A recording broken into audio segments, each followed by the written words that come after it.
weight. The bar's got that swing.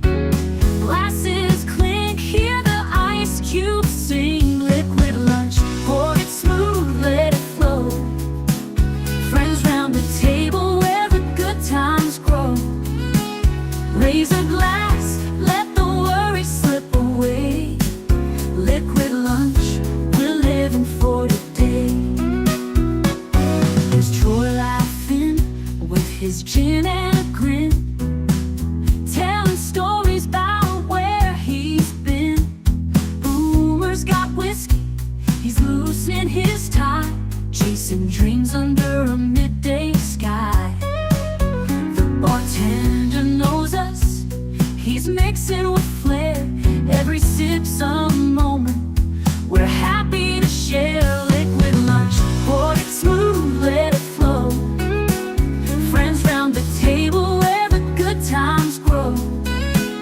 Raise a glass, let the worries slip away. Liquid lunch, we're living for today. The clock don't matter, we're lost in the vibe.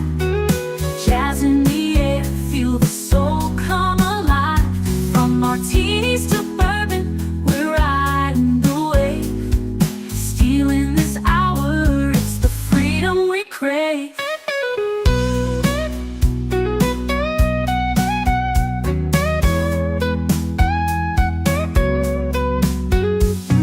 Sun's still shining, but we're in our zone. This bar's our shelter, our temporary home. One more round before the world calls us back. Savor the moment, keep the blues in the rack. We'll laugh and we'll toast till the afternoon fades. Memories made in these liquid escapades. Liquid lunch, pour it smooth, let it flow. Friends round the table where the good times grow. Raise a glass, let the worries slip away. Liquid lunch, we're living for today. So here's to the daylight, the drinks and the fun. Our liquid lunch, till the next one comes. With a wink and a smile, we'll be back real soon. Chasing that jazz under the high noon.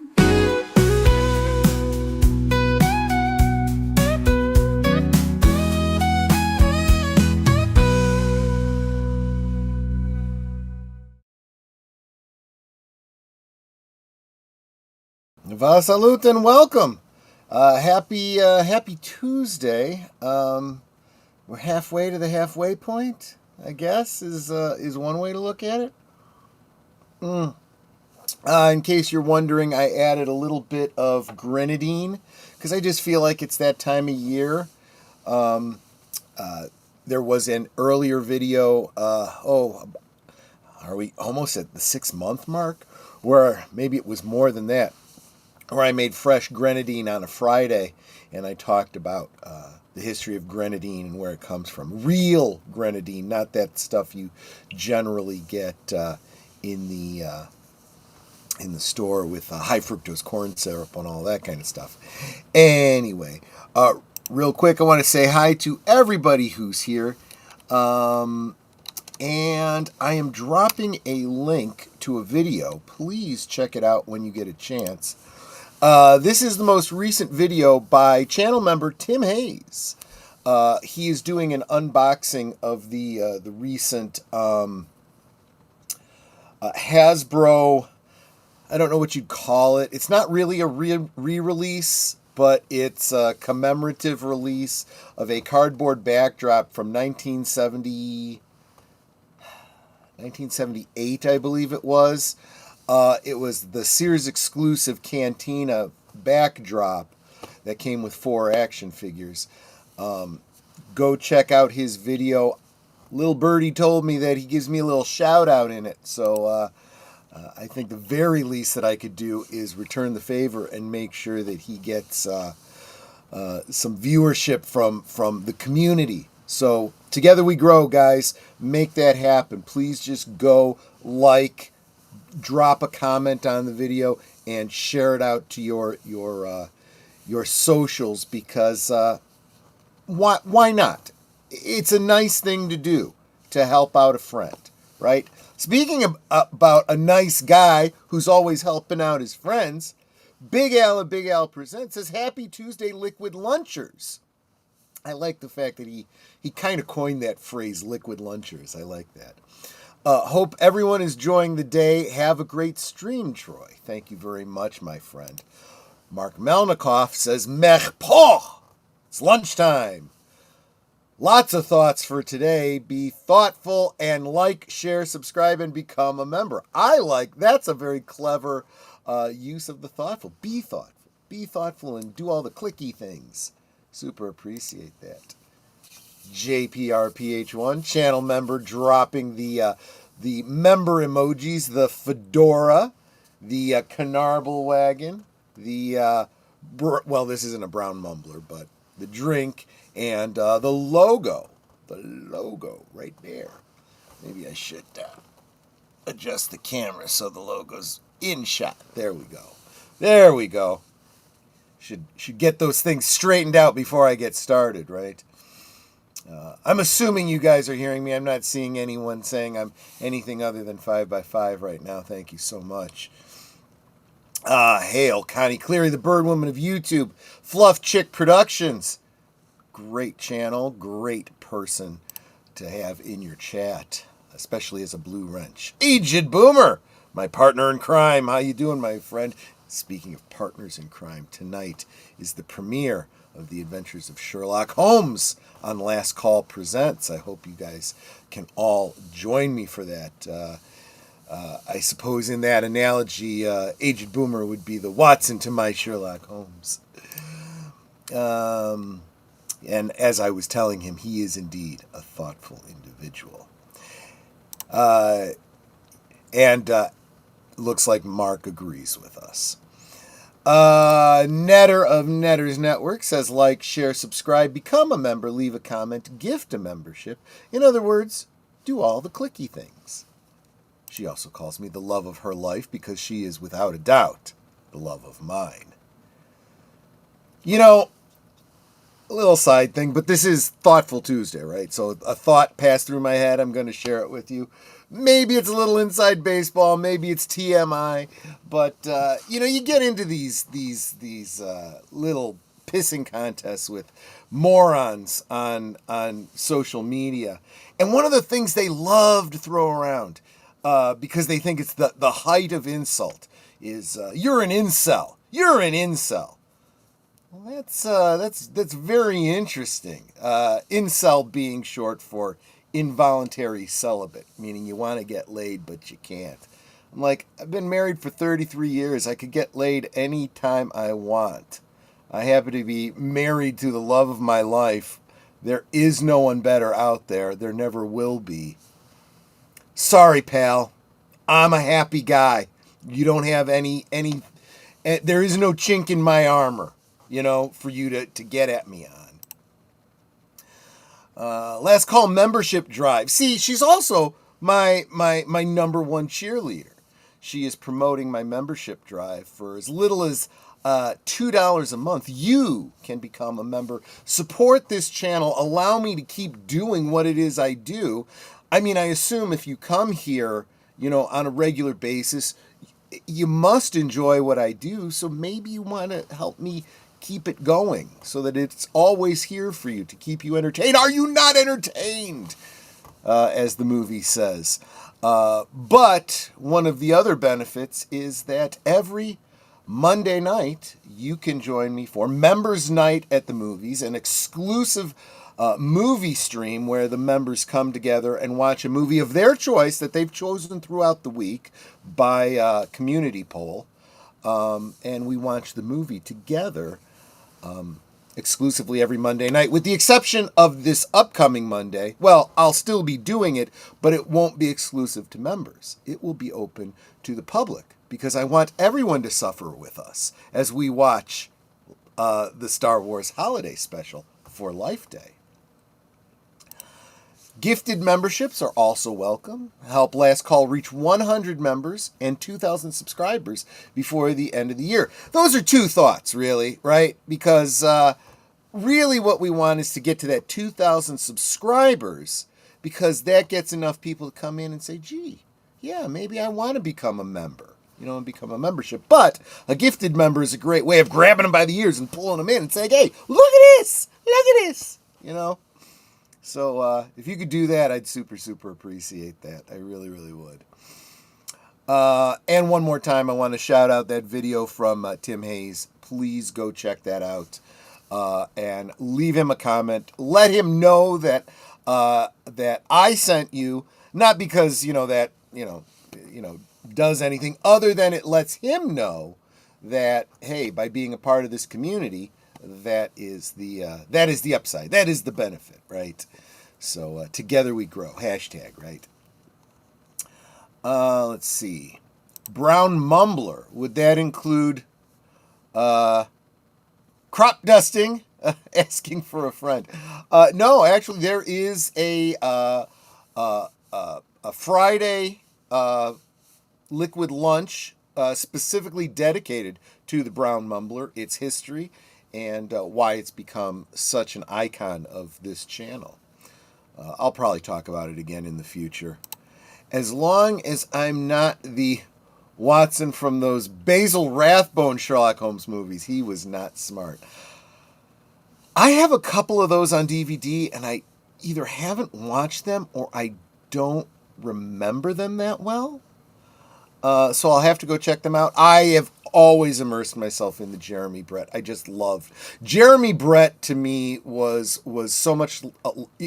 Jeremy Brett as Sherlock Holmes was as big an influence on me as Paul Darrow as Avon from Blake 7. Just that very cool, stoic, British, intelligent character. Highly rational, excellent critical thinking skills.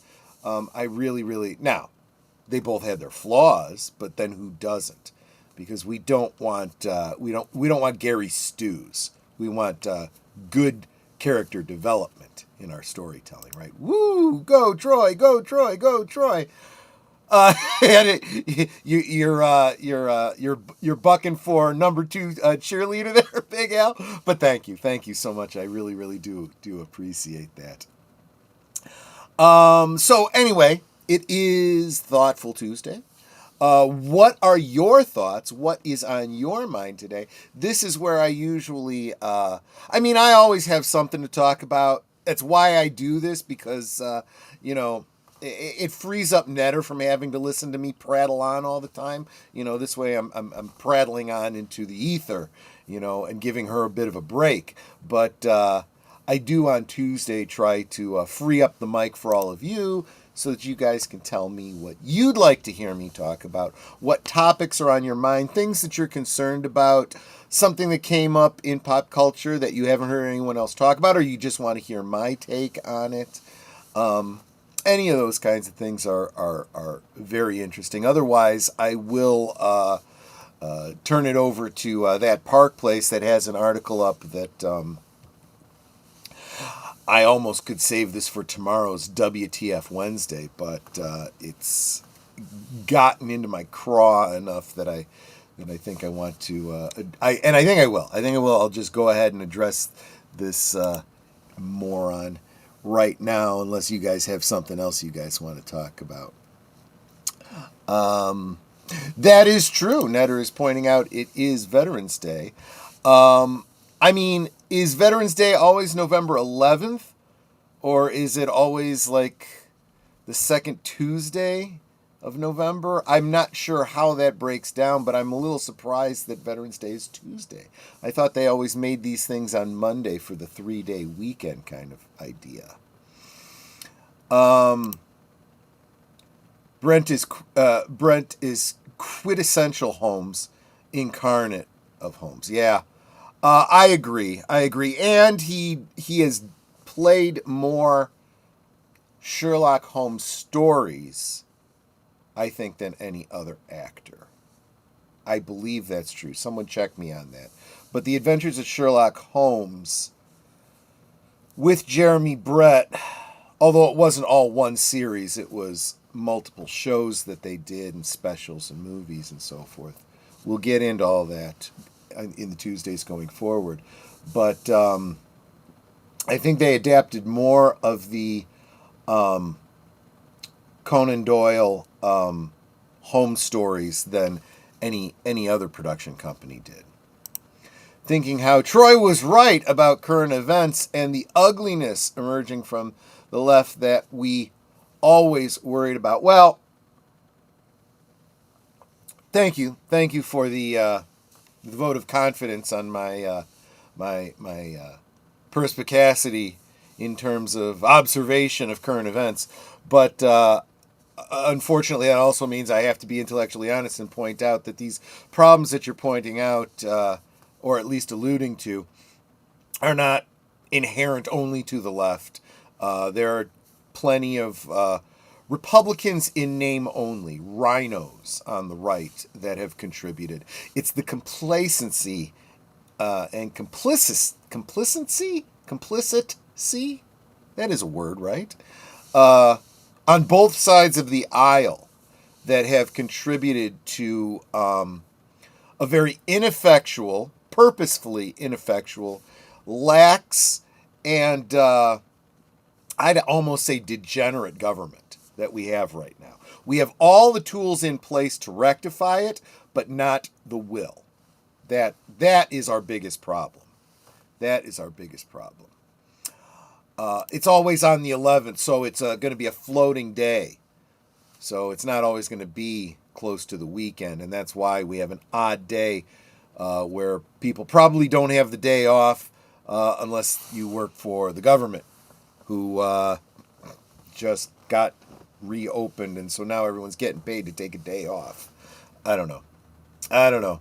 Again, going back to what I was just saying to Mark, major hostilities of World War I were formally ended at the 11th hour on the 11th day of the 11th month of 1918, when the armistice with Germany went into effect. That's a perfectly reasonable day for a Veterans Day, right? I get that. Welcome, Geek Flag with Nate Knows, who says, like, share, subscribe, comment, and become a member. And if you are going to give a super chat of $5 or more, why not make that a member, gifted membership instead, to make our family grow? I love that, to make our family grow. I agree so much. As someone who has never been left or right, but as an independent, I find the left now almost blatantly evil. Yeah, see, that's what they refer to as the Overton window. When you're not really right or left, you're pretty centrist, but one side becomes so radical to their side that what constitutes being in the middle is shifted away, right? The left has gone so far left that people that were truly centrists are now on the right of that line because, oh my gosh, they've literally physically moved the goalpost. So yeah, that's what it is, and that's why they'll call people like Tim Pool. Tim Pool is not a conservative. He is not a liberal. He is incredibly centrist, to the point where people accuse him of sitting on the fence and not taking sides. But he seems so much more right by comparison that there are loony lefties calling him, alt-right. And he's like, never been right in my life, but by comparison to you, I guess I am, is what he's basically saying. I don't get it. Something else I don't get, and I'm going to bring this up because it's what I'm thinking about today. Share screen, the entire screen without sound. Let's just get it up there. Bob Iger says Walt Disney and his legacy shouldn't be revered. That's fine coming from a moron like this who is effectively destroying a whole company, one of the largest entertainment companies in the world, is effectively going bankrupt specifically because of this moron. It's absolutely ridiculous. And in what he's saying here, he says the subject out loud. He says, yes, I came here to destroy this company because I don't believe that this company should be revered. I want it destroyed. I want you to forget about Walt Disney and his legacy. It's evil. It's bad. I want it destroyed. Burn it to the ground. Because you can see him doing that. He doesn't need to say this. He doesn't need to say this quote for us to know that is what he is doing. Because we can see the effect. We can see every movie that comes out that people complain about and say this is terrible. It's woke BS crap. We don't like this. It doesn't fit the canon of what came before. It doesn't matter because he wants to destroy everything that went before. Blame Kathleen Kennedy if you want. I always said this guy sits above Kathleen Kennedy like the emperor in the background and says, just do. He is the one that empowers everyone to do what they're doing over at Disney. And he has from the beginning. I've said it all along. He is a Marxist. I'm not even going to say neo-Marxist anymore. It's just flat Marxism. Burn it to the ground, destroy the past. Literally, they said it out loud in the Star Wars sequel. Kill the past, destroy it. Destroy the past. What is it? Forget the past. Kill it if you have to. I think that was the quote. And I sat there and said that's literally Marxism. It's absolutely ridiculous. And what happened? You think, well, it's the villain. So the Marxist is the villain, right? No. Because that's ultimately what the heroine actually did. She went out of her way to destroy the past. She literally stole somebody else's name and title and lightsaber. It was all Marxism. It was a love letter to Marxism. You guys that are been talking about this what's that movie with DiCaprio? I forget. I don't even remember the name of it. It's basically the modern day Brave New World. It's, that one was overt, but you didn't realize that this was that these Star Wars sequels were a literal love letter to Marxism. I'm waiting for them to remove the Walt Disney statue from Disney World. This is the first step. This is him announcing that he's effectively planning to do that. Whether he literally does it is another thing. But this is effectively doing exactly what Agent Boomer is saying. You are 1,001,000% right, says Nate for $2. Thank you so much, my friend. What can be, unburdened by what has been. Exactly. That is just another rephrasing of that. Unburdened by what has been. Forget history. Unburden yourself from it. Make all the same mistakes over again, is what they're effectively saying. Let's see what this idiot is saying. When Bob Iger, the current CEO of the Walt Disney Company, openly says that the legacy of Walt Disney should not be revered, longtime fans understandably take notice. Right here. In a new interview featured during The Rest is History, we went to Disneyland with Bob Iger video. The Disney chief offered a striking comment about the company's founding vision. Discussing his early days as CEO, Iger remarked that he found the culture surrounding Walt too reverential. Let me tell you something.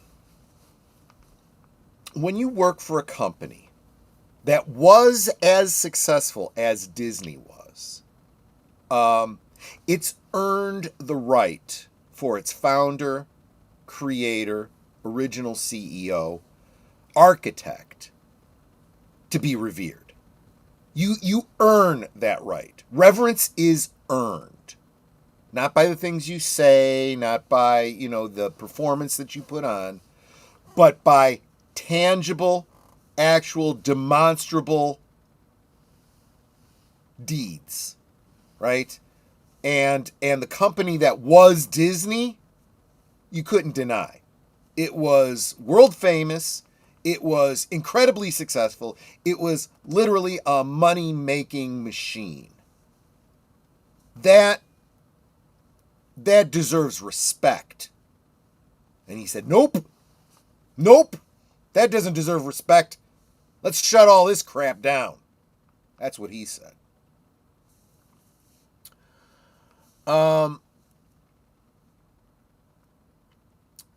Discussing his early days. Yeah, too reverential. Right. Nobody is going to revere Bob Iger. I mean, except for the same people that revere Karl Marx, I found when I got the job that the interest in Walt and in Disney's past was much too reverential, Iger said. And while there's value to it, you think, I felt if you revere something, then you tend not to want to touch it. You almost want to put it in a museum case for it to stay exactly as it was. Let's respect our past and not revere it. That's zeal without wisdom. That's words without deeds is what that is. What good is revering something if you put it in a case and push it away? That's ridiculous. Because success begets success, right? And it deserves reverence and it deserves action upon it. You build on that success if you are going to be as great or greater than Walt himself. If you are a beta a wannabe like Iger, you poo-poo the great man who came before you and say, look at me, as he smashes things with hammers. That's how you respect the past, apparently. For a company built entirely upon one man's creative philosophy, those words hit differently. Yeah. Iger's point on paper is about balancing heritage with innovation. Okay. That's not what he said, though. That might be what he intended. That's not what he actually said, which just says something about his thought process, his use of skill in verbosity. He argues that worshiping the past can keep a company from adapting to new markets. It's the kind of corporate language that sounds reasonable at a shareholders meeting. I want to go back to this. Worshiping the past can keep a company from adapting to new markets. Unless, of course, the past business model was timeless. It doesn't need to be adapted. See, this is the problem with the storytelling. The storytelling for the modern audience that nobody is going to see now. If they don't go see it now, they abso-flippin-lutely won't go see it 20, 30, 40 years from now. But what movies are people going to see? They're going to see the original releases of films. They're even rejecting a lot of the remakes of these films because the originals are classics that they watch with their children and love because they weren't of their time. They are literally timeless. They tap into something that is archetypal, that speaks to the human spirit that doesn't change over time. It was true 1,000 years ago. It is true now. It will be true 1,000 years from now. The things that inspire, the things that people enjoy, the things that are evolutionarily hardwired into your psyche, they are timeless. Learn from them or die. And I mean that figuratively. I'm not wishing death on anybody. I mean companies and storylines and corporate entities will crumble if they don't understand these basic survival lessons. See, that's where Marxism falls short. It fails to understand the concept of learning from experience and from other people's experience. Don't make the same mistakes. Learn from other people's mistakes and maybe make your own mistakes to teach the successive generations. And you get better and better and better. You know what that is? That's being progressive. What these people claim to be, but are not. From a certain point of view, progressivism, true progressivism, and conservatism go hand in hand. Probably speaking to the centrists here. What do you want to conserve? You want to conserve the messages and wisdom we've learned from the past. Why? So that we can do better going forward. Conserve the past, progress forward. The two go hand in hand. That's the wholeness of wisdom, right? But for many inside and outside Disney, this moment illustrates what has long been rumored. Bob Iger has little patience for invoking what would Walt do when making decisions. Here's the problem.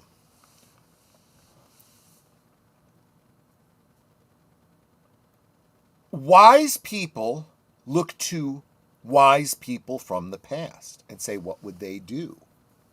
What would Aristotle say? What does Shakespeare say? Shakespeare's plays are quoted over and over and over again.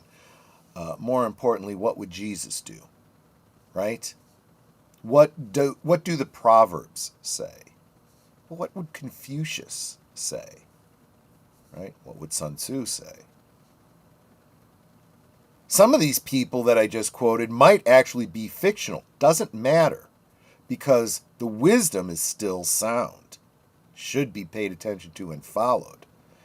And if you are operating a company that has been successful, remember who started that company. Where is Ford today? That company was made great by a great man who innovated the construction of cars. But they decided to stop doing what he would do and asking what would Ford do. And let's find ways to make it cheaper. Cheaper, cheaper, cheaper. You know how we can make it cheaper? We can have everything done overseas. Oh, that has huge impact. It has huge impact. Those who cannot remember the past are destined to repeat it. Several former executives have described an internal push to modernize Disney's image and avoid direct comparisons to its founder's era. And that is why you fail. And that is why you fail. Under Iger, that modernization has taken several visible forms, not all of them popular. I realize I kind of got off on a little bit of a tangent here. We'll finish this up in about a minute and a half. I just want to drop the promos, specifically because I'm so proud of the new show starting tonight, The Adventures of Sherlock Holmes. Be back in about a minute and a half. Hold on. Go ahead, play it. You are watching Liquid Lunch, streaming every weekday at noon Central, 1 p.m. Eastern. Let's sip together.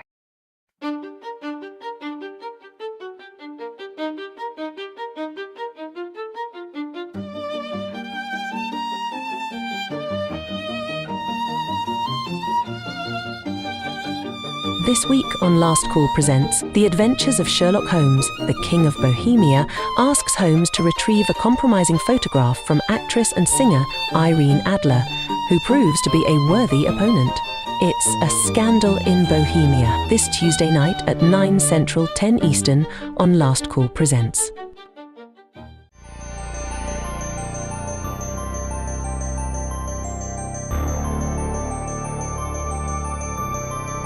This week on Saturday Night at the Movies, a traveling bushman who encounters modern civilization and its stranger aspects, including a clumsy scientist and a band of revolutionaries.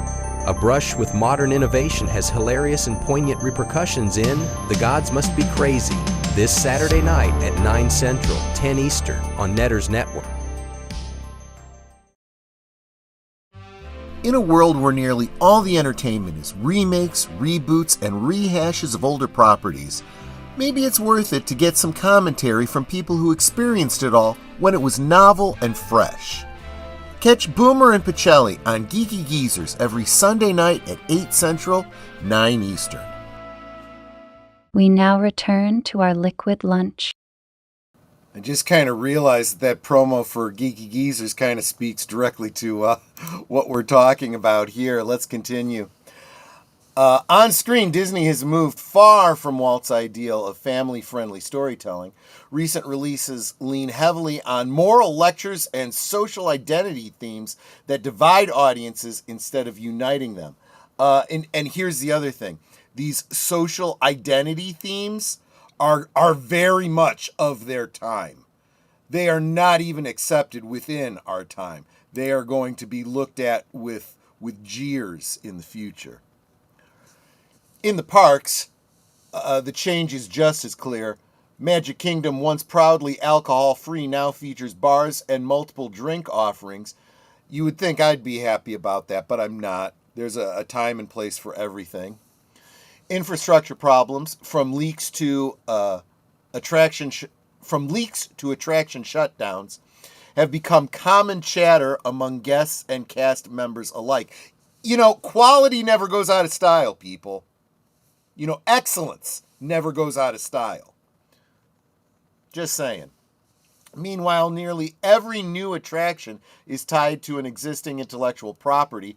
Iger confirmed earlier this year that almost all of our investment in the parks will be using IP, leaving little room for the kind of original creations that built Disney's reputation in the first place. Don't worship the past. All they do is remake everything. That's exactly what this article just said. Absolutely, Boomer. You're absolutely right. Oh, that does look good, though. Anyway, even Iger's own statements about Walt tend to frame him as a historical curiosity rather than a living compass. During Disney's 70th anniversary celebration, Iger said Walt would be blown away by the park today, a polite way of saying the company has moved on. What he says, blown away, I say terribly disappointed. Yeah. It's a phrase that sums up the modern Disney mindset. Acknowledge the history, but don't be guided by it. Yet for many fans, that history is the guide, the reason they love the company at all. That's true. Walt believed in timeless storytelling, the innocence of childhood, the optimism unburdened by cynicism. To treat that version as a relic instead of a foundation feels, to many, like missing the entire point of what made Disney magic endure. That's the other thing. Magic. People have different understandings of the concept of magic. And therein lies the problem. Even sympathetic commentators admit the optics are poor. When a CEO dismisses reverence for the company's founder, it sends a message that nostalgia is expendable and that profits matter more than principles. I disagree, because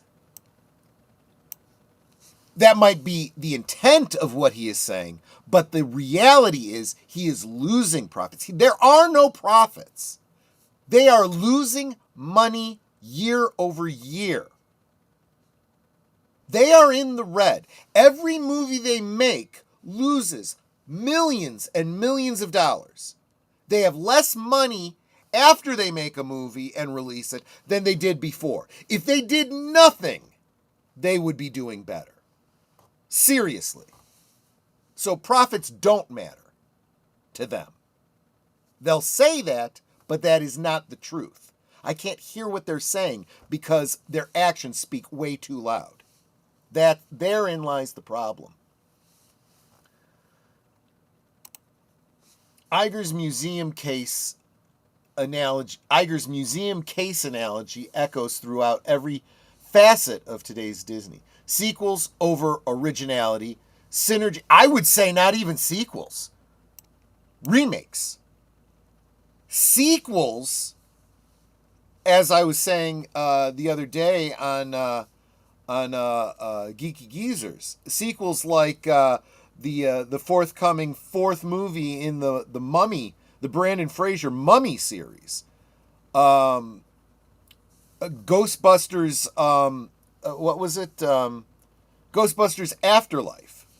You know, these movies that are decades later sequels are actually proving to be much better storytelling than these ridiculous so-called live-action remakes. And I'm probably going to do a little bit of a rant.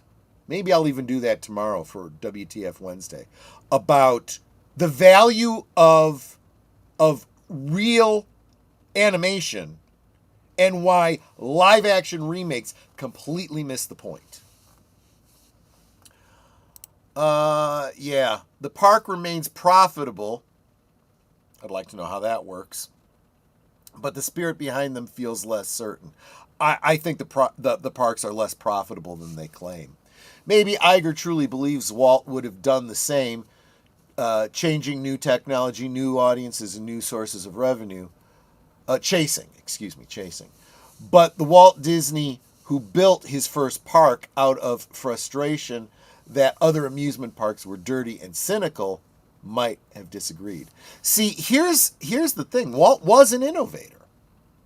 You know, he didn't look to the past, right? So part of his legacy is progressive looking to the future, the new technology that is compatible.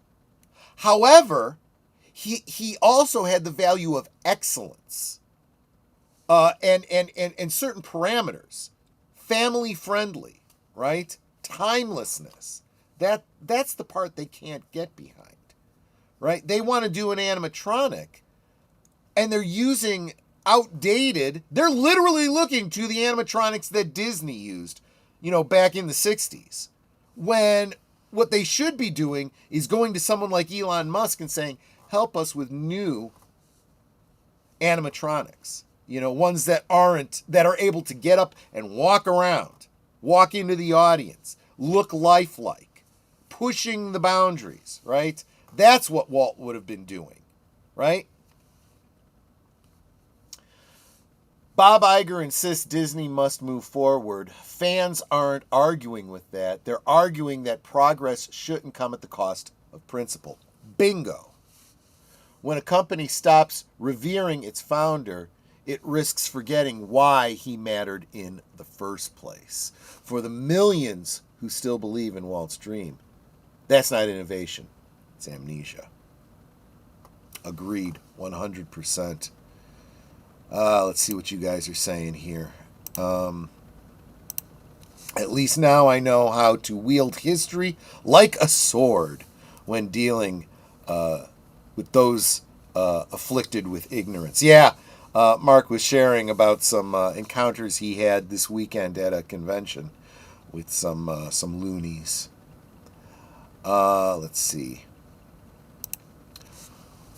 When you revere something, you strive to become like that in which you revere. And if you're someone who is the steward of the legacy of what or who is revered, you want it to continue. Yeah. If you take over a successful company, you want it to at least be as successful as it was when you took over, right? You don't want it to go down, but that's what Iger's legacy has been. He has literally destroyed a successful business. He has not made it better. If he was sitting here saying, I have doubled the revenue of the Disney name and doubled the stock dividends to shareholders, then maybe he could say, I'm better than Walt. I've done something that Walt didn't do.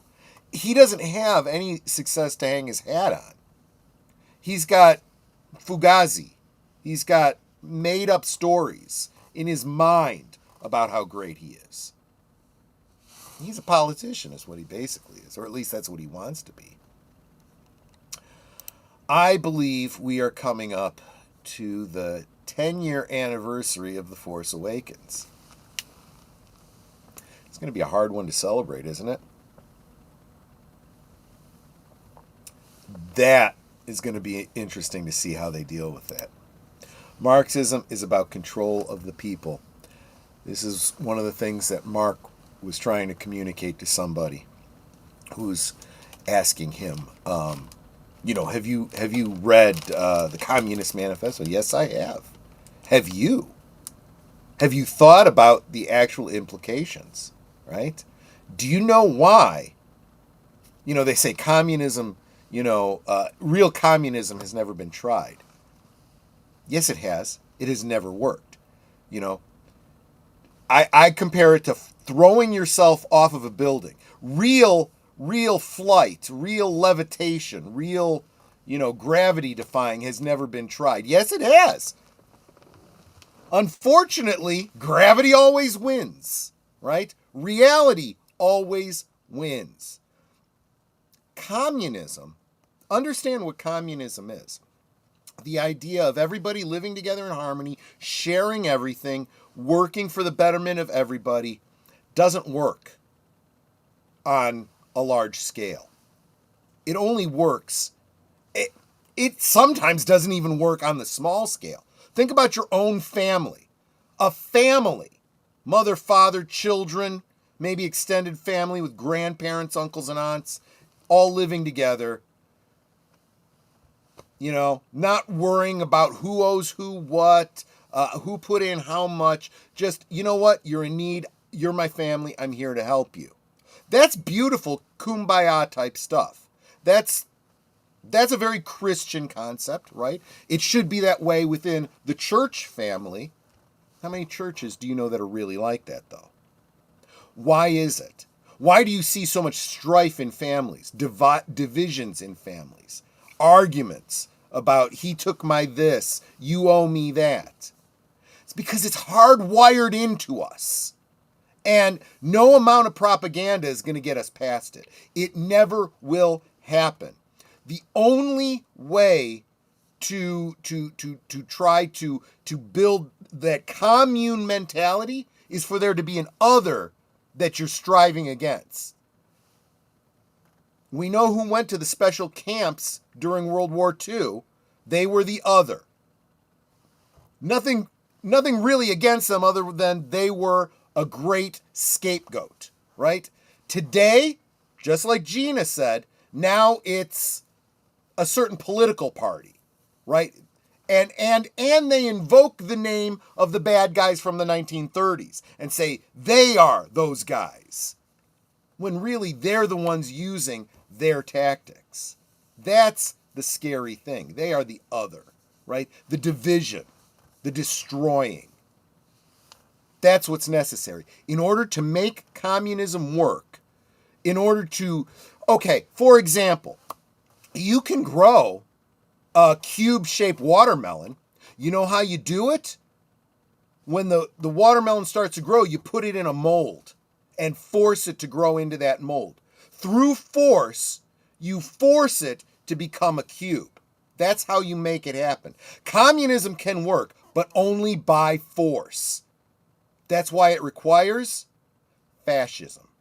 Only through fascism can you instill socialism? Socialism is communism run by the government because you can never let it out of the mold. It'll fall apart. That's the backstory there on that. These people like Bob, Kathleen, and Kevin, they are incapable of looking to their betters because they think they're better than everyone else. Yes, but unfortunately, they can't back that up with action. They can only back that up with their own delusions. Yes, Curtis, it is lunchtime. Greetings to the longest running superhero RPG on Earth. There's no method to this madness when it comes to wagging nostalgia in front of us. Take the Zelda movie. Badly timed, depending on who you talk to. Here's the thing about nostalgia. Nostalgia is like a hammer or a screwdriver, right? It is a tool for a very specific purpose. You don't drive a screw with a hammer, right? You don't drive a nail with a screwdriver. You have to understand what you want to do, what you want to achieve, and then choose the right tool for it. So nostalgia is a great way. Nostalgia is like the needle and thread that holds two pieces of garment together. It makes the stitch between a patch and an original garment, right? But you don't make the whole garment out of the needle and thread. You still need the integral parts of the garment, right? That's the problem with nostalgia. Nostalgia that's all member berries, that's all counting on people going after the jangling keys, is like trying to weave a full garment with a needle and thread. That's why it always falls apart and unravels. Iger is belittling the man who looked at a swamp and saw a magic kingdom. Not only looked at it and saw it, but made it happen. It wasn't just a castle in the sky. It was a castle in a swamp that he drained and made happen. That's pretty amazing stuff. You can laugh at the guy who talks about the castle in the sky until he actually makes a castle in the sky. And then charges you to to go there.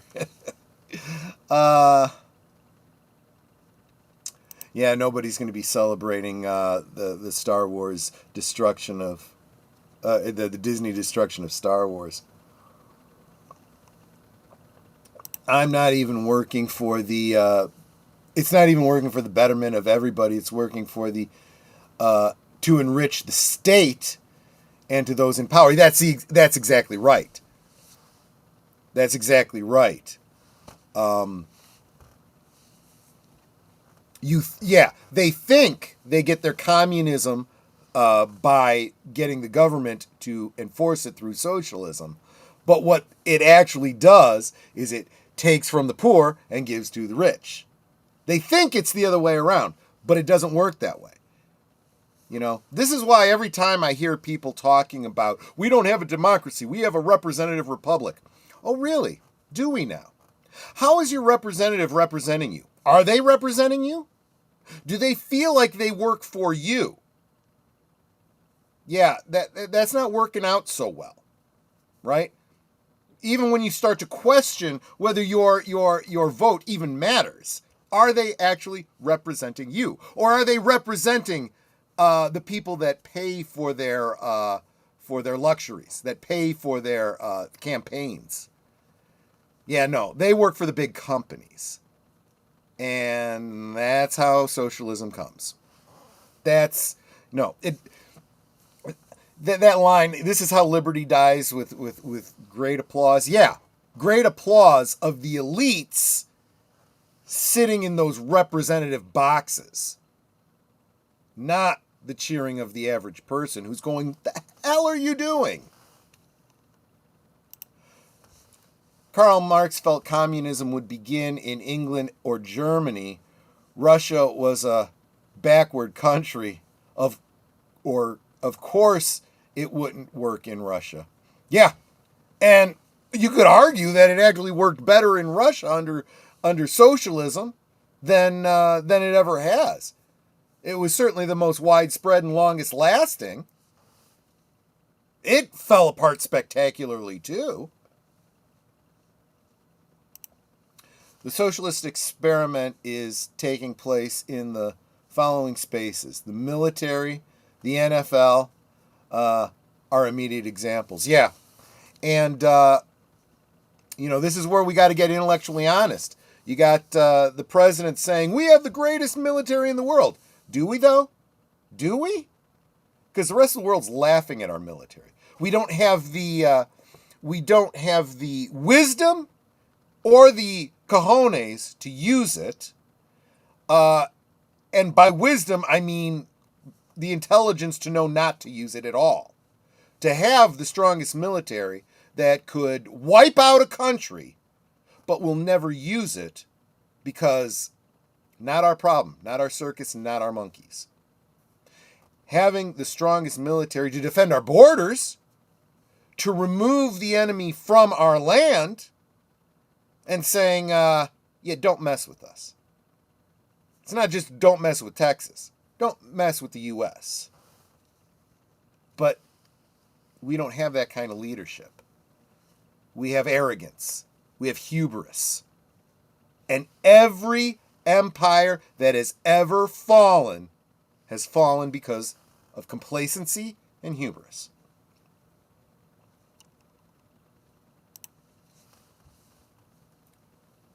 Monasteries are the only thing where communism works. That's a great point, Curtis. It works because, one, the members are voluntary, and two, the capitalist economic structure of the outside world is strong enough to support it.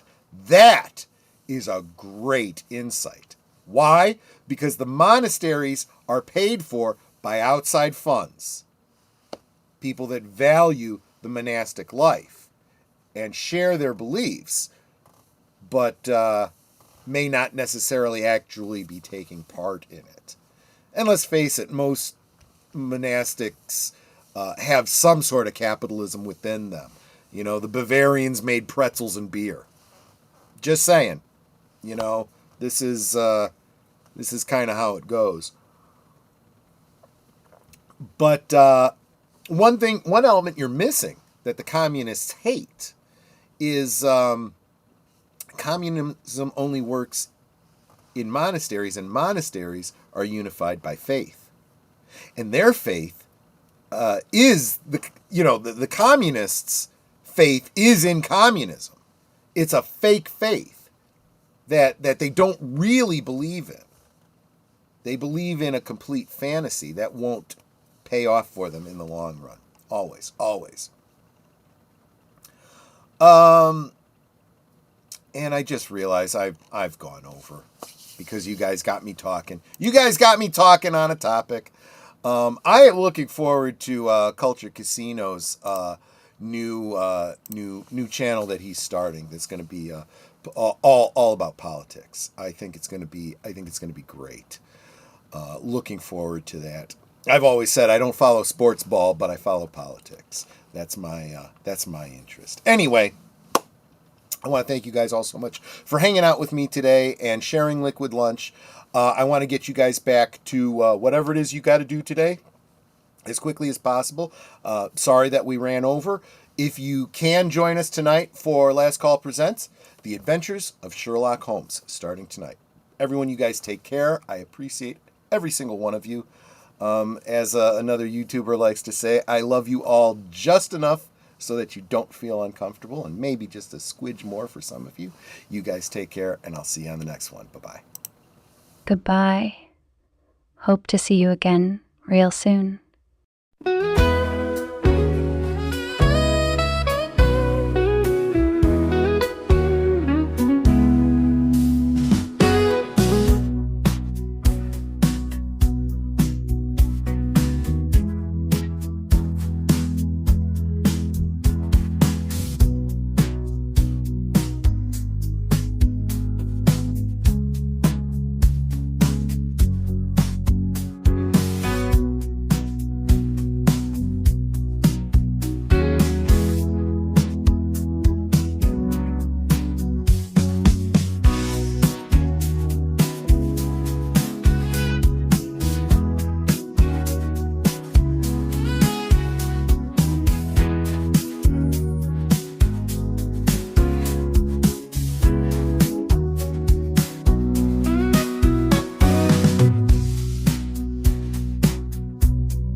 Here's to the daylight, the drinks and the fun, our liquid lunch, till the next one comes.